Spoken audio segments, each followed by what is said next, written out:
Today we're going to be releasing the MPC Studio Black with Ableton Live.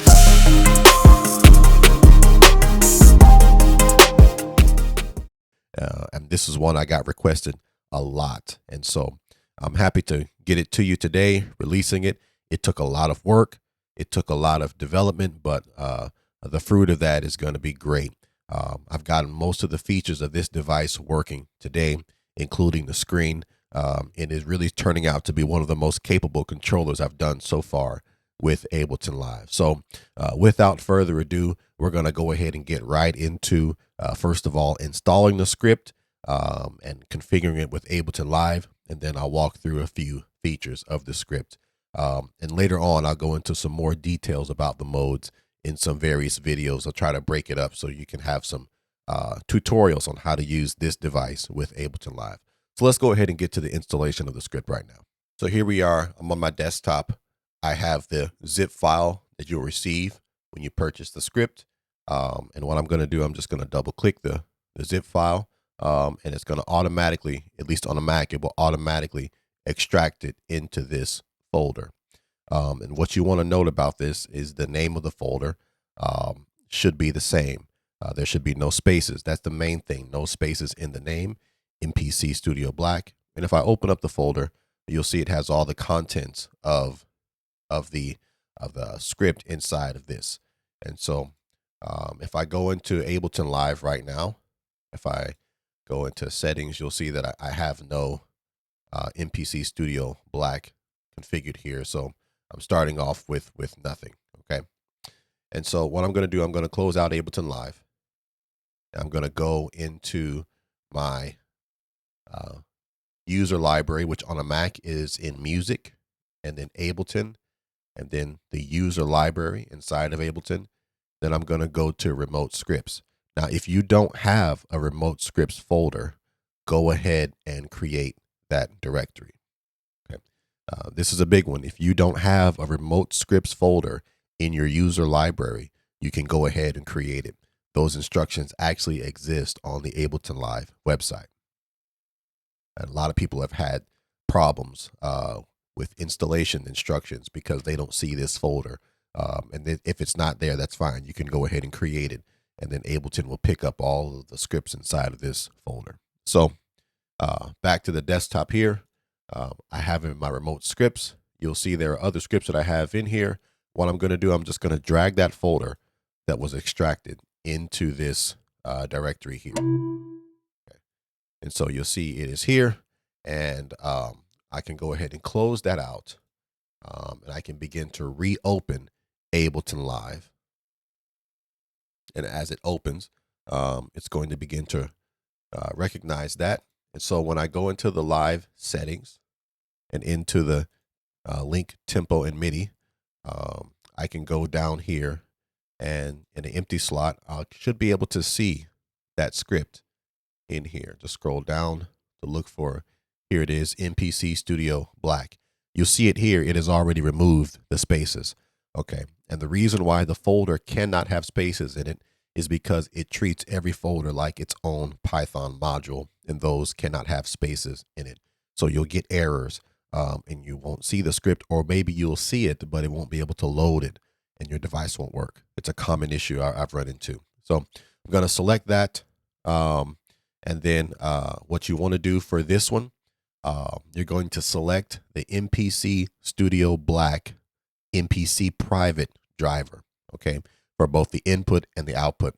The reason why we need to use private is, for one, I have figured out how to enable the private mode on this device. And so it changes the functionality, really improves it in private mode, in my opinion. And so you're going to want to select that for input and output. Now, if you don't see the private mode, it's because you have the Akai specialized MIDI driver installed. That's a problem that I ran into on the installation on Windows. I actually had to uninstall their MIDI driver in order for this to work. So that is a caveat. It means that I won't be using this device simultaneously with the MPC desktop software, which is not a big deal for this device because they don't support this device anymore. So I'm on a Mac. They don't even make a driver for this device for Mac anymore. They make it for Windows, but it's old. So when you're selecting the input and output, select MPC Studio Black for the input and the output, and then you're going to scroll down here on the input ports and find the MPC Studio Black. You're going to find the private ones. And you're going to select track, remote, and sync, and then track and remote and sync for the input and the output. So that's selected there for the output, and then for the input, we want to do the same. And so after I do that, just for safe measure, I'm going to restart Ableton Live.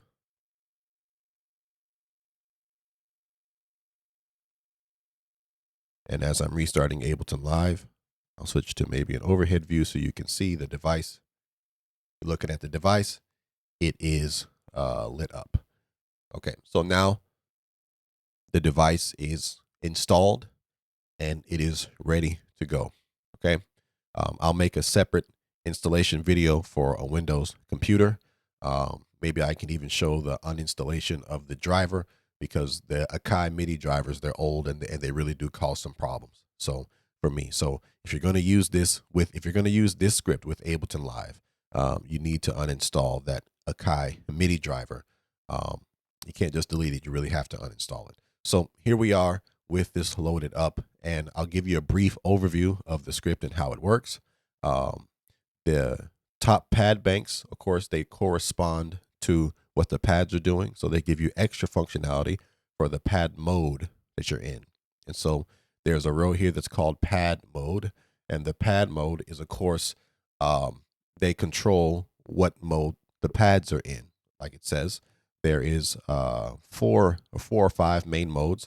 Step sequence is the sequencer mode. So it'll give you ability to control the clips if you're in the session. I call it session mode. 16 level is actually the note mode. So if you want to play anything with the drum rack, or anything with the sampler, or anything with a keyboard or an instrument, you'll want to be in 16 level mode, and the pads will correspond to the notes. To go up and down, you'll bank here, or you can also bank here. Okay, so you can control the octave that you're in by using these keys there. The third popular mode is the mixer mode. So the pad can also go into a mixer mode, and you'll see the screen change with it, and I'll talk about that in a second. And so the mixer mode includes a place where you can mute, solo, and of course record, enable each track from the pads, and the top button selects each track. It mirrors the functionality that is found on the Atom controller. I really like how they set that up, so I copied that functionality and I have it working here. With some differences, of course. You can also control some other things in the mixer mode. For example, if I go back to here, I can also control the inputs and the routing outputs in this mixer mode. So all of these settings over here can be controlled as well, depending on how you want to do that. And in those modes, you can control some of the channel settings as well. So those are the main pad modes. There's one more pad mode that I really like. I think is powerful. If you hit the Go To button here, it'll give you what I call macro mode. And macro mode are common functions that you will perform inside of Ableton Live that would normally require you to click or mouse keyboard or have like a hotkey. But I have them mapped to the pads. And the cool thing about it this time is that I have the screen to show you what pad correlates to what function. And so you'll see a 4x4 grid here. It corresponds to the 4x4 grid here. All right. So if I wanted to add an audio track, I just hit this button and it adds an audio track. And so you'll see now that I have a fifth audio track instead of 4. And so there's some really useful functions here. You can add an audio track, you can add a MIDI track, a drum rack, a sampler. You can add some basic effects like compressor and EQ and auto filter and gate. You can duplicate the track, duplicate the scene, delete the track, delete the scene, capture MIDI button. That's a popular request. Capture clips and then delete and duplicate and delete clips. So, and all it is, you just hold down the macro button, the go to, button, and when you release, it goes back. So that mode is only temporarily. When you release, it goes back to whatever pad mode that you had it in the first place. So those are the pad modes. One more pad mode I'd like to mention, when you're in the session, so step sequence is session mode, you can hold down shift, and it will take you to a place. You can't really see it on camera, but these buttons are lit up a faint light green. Holding down shift will let you launch the scenes according to where your session is. Okay. And so those are the basic pad modes. It's going to help you. One thing that I would like to note that is different from the previous scripts that I've done is that I have figured out how to enable the simpler devices. And so when you go into notes mode, the note mode will actually change depending upon what device you have selected. So that's pretty cool. The next area that is unique about this device is, of course, the screen. And so you get a lot of visual feedback with this screen. And I've gotten it to the point where I really don't have to look at the Ableton Live interface. I can do lots of the functionality from the screen just using this controller script. So by default, it loads up into what is called the session mode. And the way that I have programmed the screen is these buttons and the knobs correspond to whatever mode the screen is in. So you'll see the buttons have mapped functions over here, which is really powerful.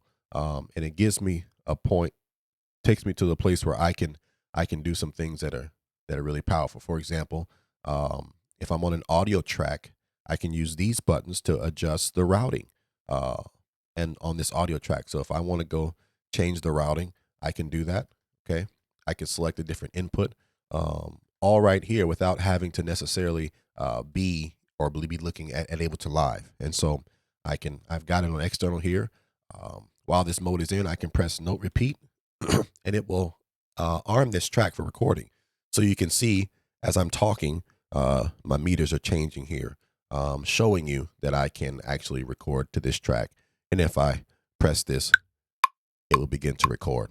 And I can record something that is very basic, like a 2-bar loop, all right, or a 3-bar loop in this case. And I can record something that is very basic, like a 2-bar loop that's looping around, all right, or a 3-bar loop in this case. And I can record something that is very basic, like a 2-bar loop. Okay, pretty cool. So all that can be adjusted just by using these function keys. Okay, so one function key cycles through the parameter. The other function key cycles through the options. So if I'm in my monitor mode, I can cycle through those options. I can turn it on in, and you'll hear a delay because it's monitoring and trying to be real time. So I'll turn that off for right now. And so the buttons follow, and the knobs as well follow what the screen does. So the basic mode, the first mode is session mode. And in this mode, all of the first 4 function buttons correspond to the track clip stop. Okay. In this mode, the knobs correspond to volume, pan, syn A, and syn B. So I can turn down this knob and it turns the volume.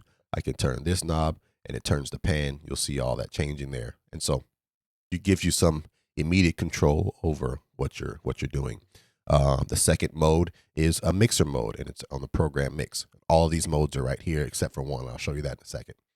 The second mode is mixer mode. If I turn on mixer mode, it will take me to a mixer screen to where these knobs now correspond to the channel. So if I select a knob, touch a knob, these are touch sensitive knobs, it'll show you which channel you're controlling. Okay. And this over here shows you which parameter the knobs are controlling. So right now they're controlling the volume. So I can adjust the volume track 3. If I cycle to pan, I can adjust the pan for volume for track number 3. You'll see the dial changing there. Syns are the same thing. And now you see it's syn A. If I hit it again, it'll be syn B.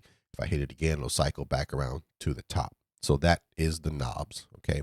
And the Q link also, the scroll up, you can scroll it here too. So you don't have to use the button if you want to. You can use a scroll knob. All right. On this side, this controls what the function buttons do. So right now, the function buttons in the middle, they just select the track. If I go to mute, it will, of course, mute the track. Solo will solo the track, and arm, of course, will arm the track. So that's the mixer screen. And you'll see these buttons over here. They cycle the different modes and parameters, kind of corresponding to what the knobs do. So that's the mixer mode. Can be very useful. I like to do in combination when I have the pad mode and mixer mode. I like to have the screen mode and mixer mode. So, and that's a unique thing. The screen can be showing you something different that the pads are doing.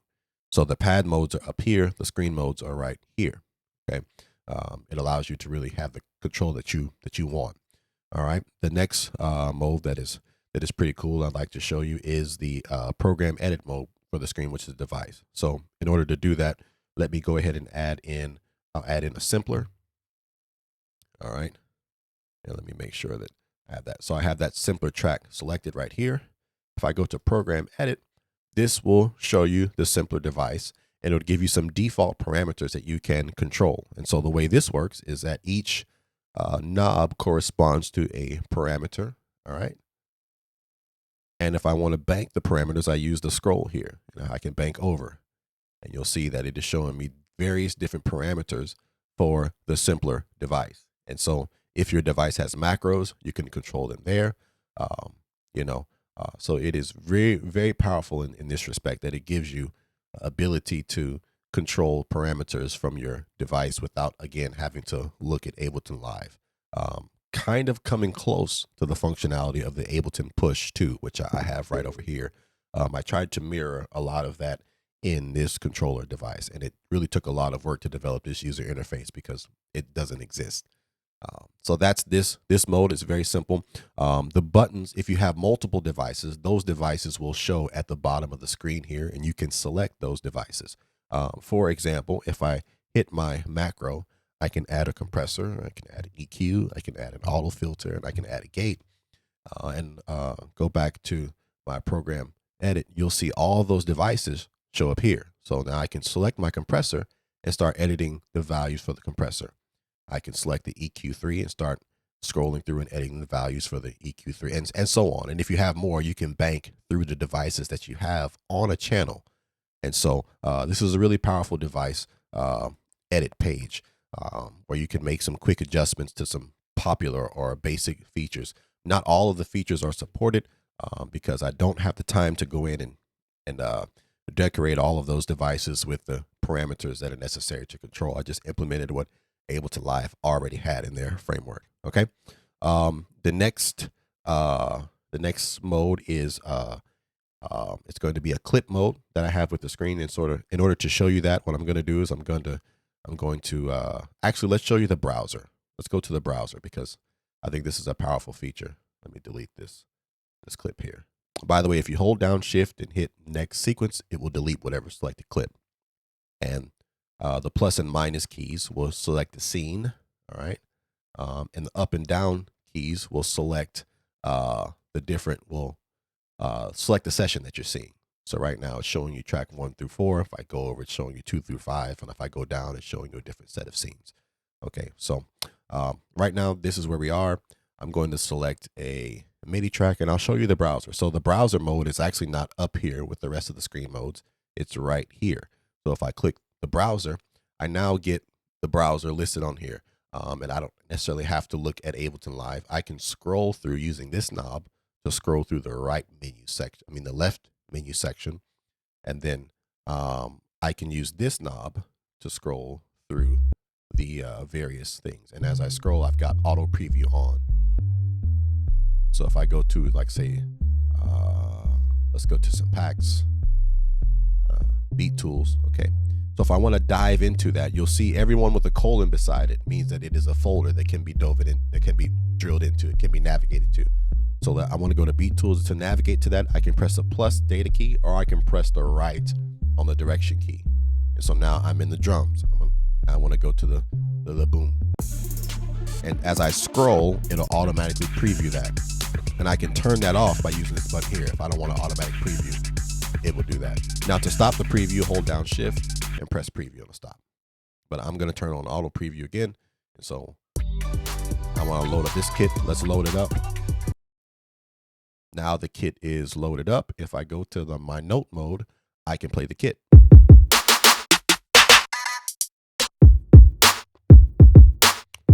All right. So let's I'm gonna just record something very simple to show you the clip mode. 2, 3, 4. Play, and there we go.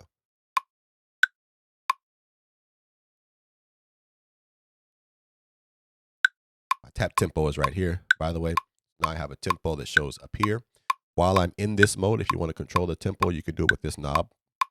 So I can speed it up if I want to. You'll see the tempo changing. And I'll show you how to change these various modes, these various settings up here. But to turn the metronome on and off, it's a numeric key. So now the track is playing, we're ready to record something.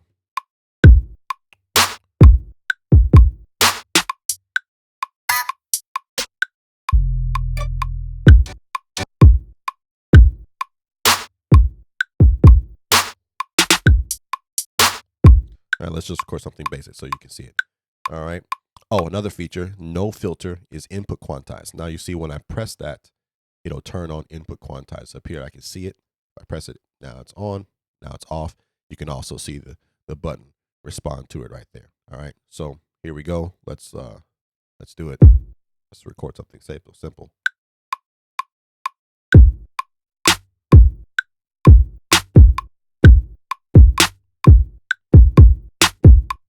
Loop it over. Now I have a loop. I don't like that. Let me do something better.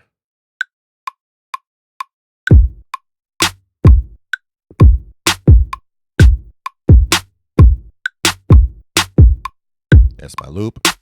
Okay. Now to show you the clip mode, I'm going to go to sample edit, which is a clip mode.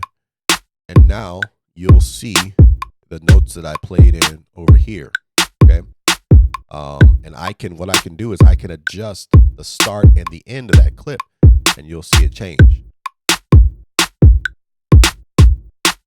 So right now it's going to start at 1. If I want to cut the length down to just being maybe a 2-bar loop, now it's just a 2-bar loop. So I can very quickly adjust some common parameters of the MIDI clips. This is huge for me because I always wanted to be able to adjust the clip length from the controller like I can on the Ableton Push2, and this visual feedback gives me the power to do that. And it also shows me the notes here, and it kind of shows me a playhead. You'll see that on the bottom there's like a little playhead that's scrolling, so you can see where you are in that.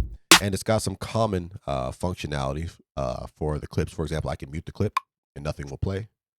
You know, I can turn it back on, and then now it will go forward. I can duplicate it, which means to duplicate the length of it. If I have to scroll back and come back to it. Let's see, there we go. Duplicate it, so now it's 8 bars long instead of just 4. I can quantize from here, and I can turn the loop on and off from here. And then I've got some other. I can adjust the trigger mode, whether it's going to be legato, and I can also adjust the launch type. So if I scroll through these, this is the launch quantization values of the clip. So you can control all of that right from this clip view from the screen here. Okay, and the knobs correspond to, this is the start. Okay, time. This is the end of the loop length. Okay, and if this were an audio clip, you could also control the gain, and you could control the pitch right from here. Okay, so pretty cool stuff with the clip, which also got to show you the browser in it. So that's it. It is go back to step sequence and delete that clip. And so there you have it. Those are the screen modes. Okay, so again, we got a program edit, which is the device, the program mix, which is a mixer, and we have the sequence edit, which is the session view. That's the normal view. Then we have the sample edit, which is the clip view, and then the next most important one will be, of course, the browser. And the browser is really powerful. Just a caveat, I want you to know that some folders take a little while to load, and particularly when I go to like the clips. I don't know why it takes a while to load up those things, but everything else it will show. Even my own custom favorite folders that I have loaded in here, I can go down to some of my own folders, like for example this effects folder right here. These are the favorites, things that I have in live. It shows those to me here, so I can go through and load up even some of my own drum kits if I want to. The only thing is there's no preview with this. I think you can do a preview, but there is no preview with this right now. So I want to load that up. It'll load into the current track that you have if it's available to load into that track. If it's not, it'll load it into a new track. So if you're loading an audio effect and you have an audio track selected, it will put that effect on there. If you have a MIDI track selected, it will turn that track into an instrument track and give you the option to put an instrument on there. So you got to be careful when you're loading up sounds. Along that, actually, let me go ahead and delete this track. So in order to delete this track, I can do one of two ways. I can go the macro way, okay, to delete the track, or I can hold down Shift and erase in session mode, and it will delete the current track that I have. So that's pretty cool. So what I'm going to do to show you the power of the browser, I'm going to load up another drum rack, an empty drum rack. So macro drum rack. I have a new drum rack that is here on channel number 6. And now if I go to some of my sounds, I can load individual samples into whatever sound that I have selected. So for example, let me go to here. You'll see I'm in note mode, which is a drum rack, and it's showing you that there's really no sounds on these pads yet. So I'm going to select the first pad, go to browser, and let's find a kick. I always like to put kicks in my first pad. So I like decap stuff.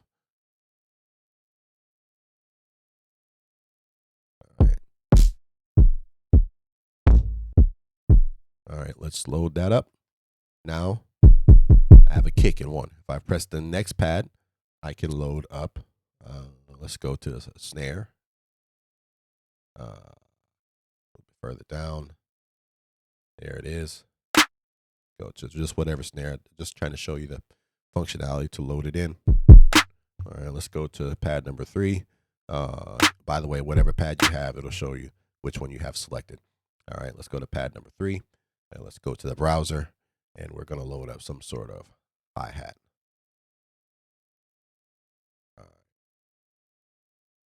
Hi-hats. That's fine right there. Also, up and down works too. You don't want to use a scroll wheel and go like that. Let's load that one.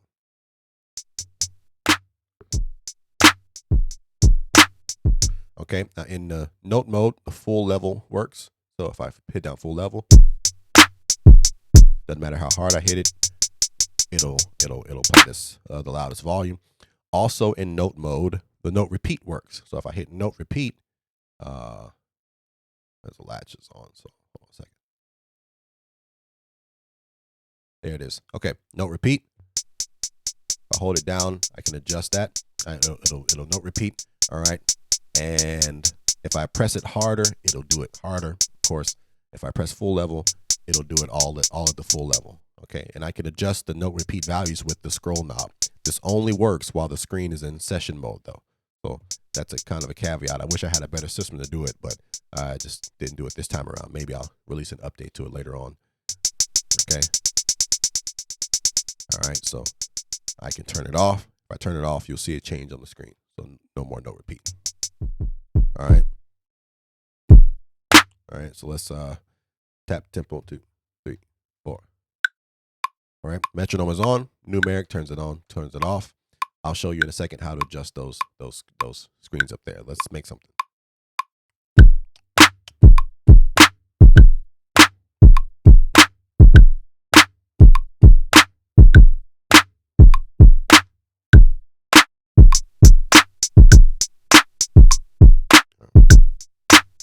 All right, let's go record that. Here we go.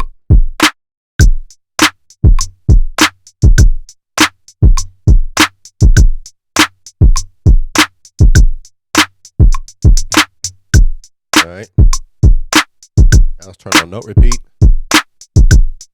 Go all the way back.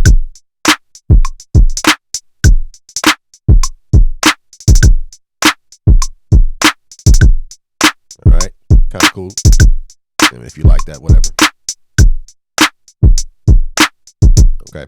And so that's the note mode. All right. Pretty cool. Also, what is new about this particular mode? If I go and let's say I'll load up this time, instead of a drum rack, I'll load up a simpler. All right. I'll have to go to Ableton Live to adjust this. If I load a sound,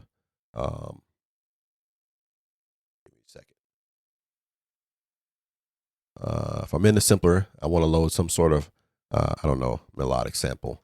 Let's go find a melodic sample real quick over here.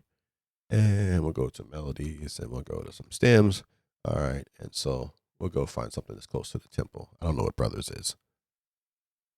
Maybe Floor.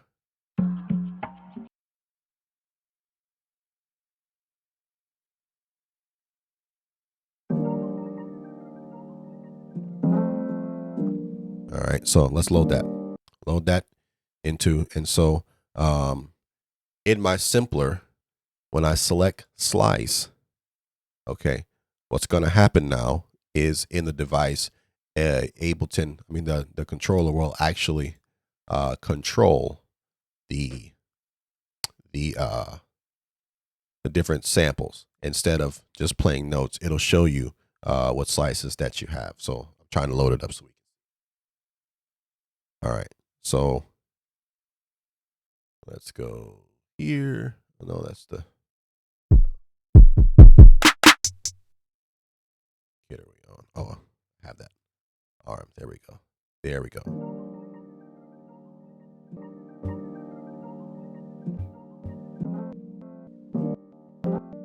All right, and if I want to delete slices, I can hold down erase. All right.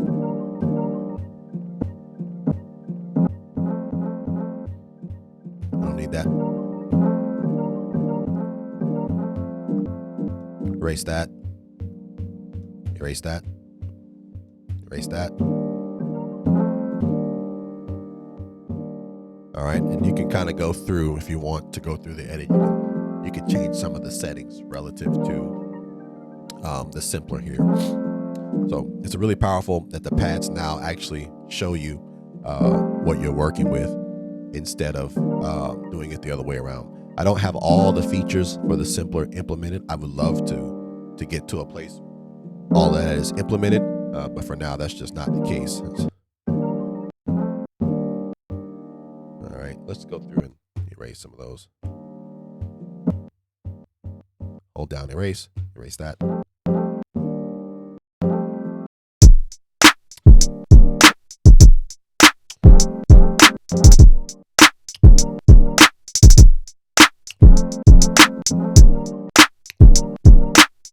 Pretty cool.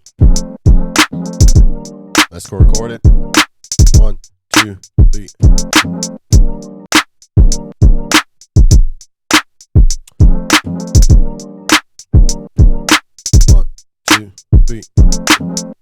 There we go. Pretty cool. I think it's cool.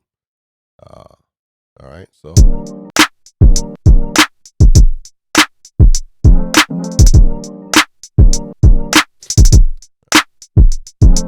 now I have the simpler that is by default will start with the note that you're playing and allow you to play through those different slices as you go through. I would love to be able to make it to where you could see here, but you just can't.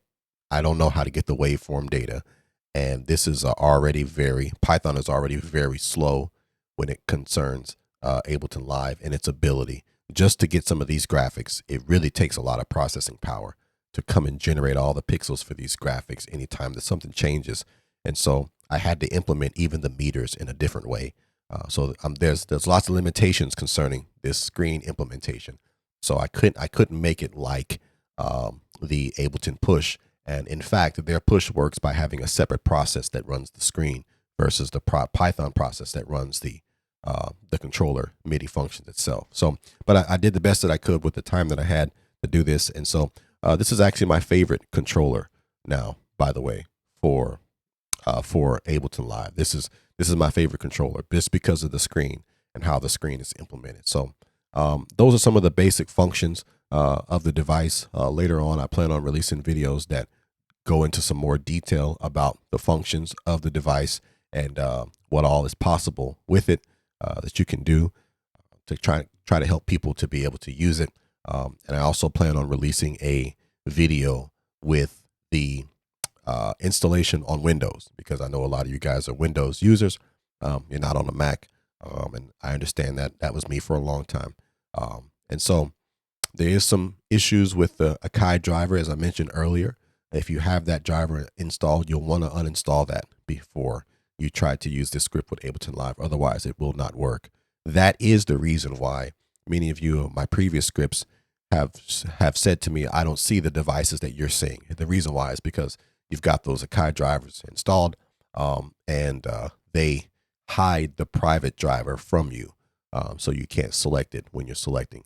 There is some functionality that can work, but the way I program this particular script, it just simply won't work that way. And so I encourage you to follow along with me. Stay tuned for that script, that video of the installation on Windows. It's going to come out very soon.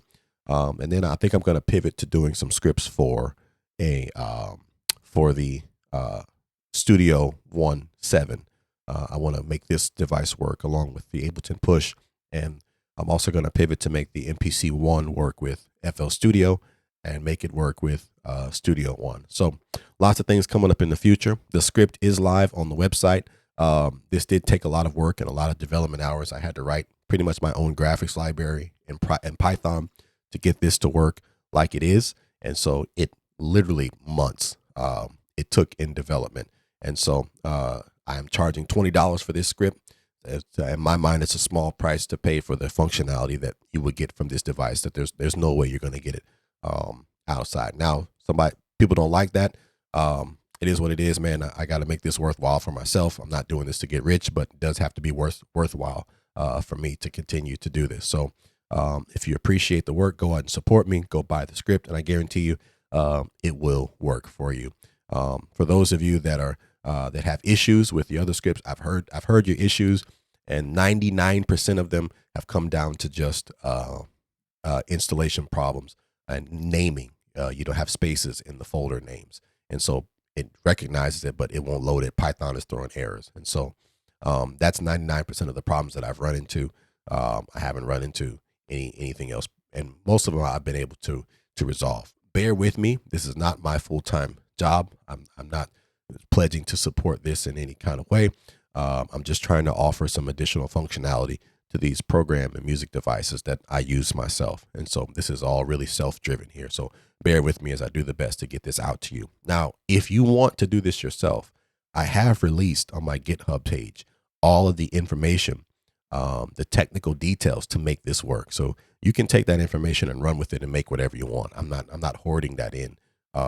But me taking that information and then putting it together in a format that makes these devices usable is definitely worthwhile. So go to xproducerb.com. The script is already live on the website, and be looking out for more coming in the future. All right. Peace.